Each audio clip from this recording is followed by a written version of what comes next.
Module 4, what choices can I make? What choices can you make? Can both of us make to meet objectives? Really important. We've talked about a couple of things. We've talked about looking at our coworkers, looking at our boss as customers, what we need to do to meet those needs. Now we're going to move on to getting deeper into this conversation about what actually motivates people. So as you're going into an organization, the base level is knowing people's needs, showing up with energy, but as we get deeper, when you start having power, it is having the capacity to motivate others. So let's talk about a few things that we can do to make that happen. What are choices that I can make to motivate others to meet objectives? Think about that. What are some choices that you can make?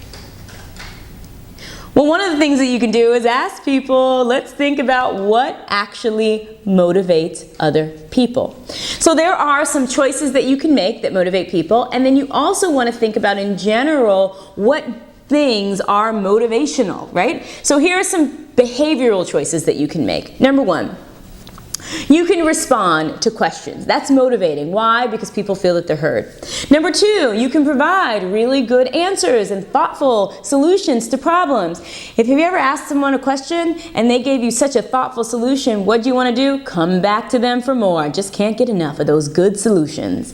The other thing that you can do is adapt. These strategies that we were talking about before in terms of adapting your behavior to meet someone else's needs, it motivates them to want to be around you because it is such a gift to talk to someone that is a skilled communicator and that is emotionally intelligent, because some of us aren't experiencing that much. Sit in a relationship where someone can listen and adapt to be able to support you. Wonderful power there.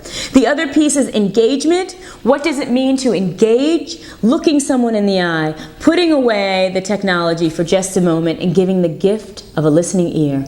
We've got 2 ears and 1 mouth. Why? Because we should be listening twice as much as we are speaking. That is what they say.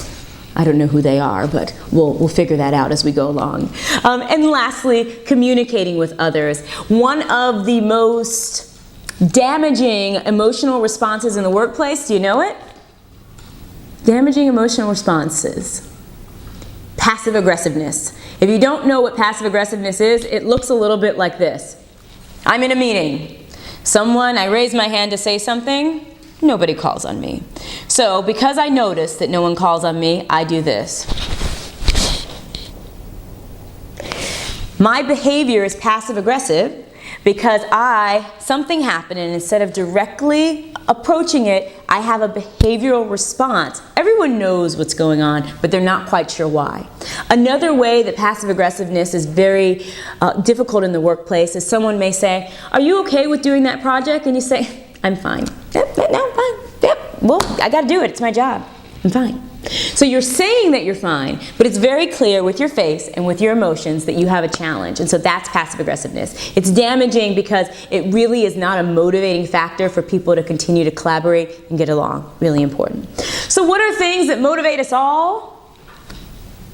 Well, I'll tell you. Results, relationships, trust, competence, confidence, satisfaction, and values. We all want basic things, but they manifest themselves in different ways. So as you go into the workplace, do a couple things. Understand what motivates you and ask other people what motivates them so that you can come together and motivate each other. That, folks, is power. Without motivation, well, you have no productivity, but it also is just a lot less fun, to be perfectly honest. All right.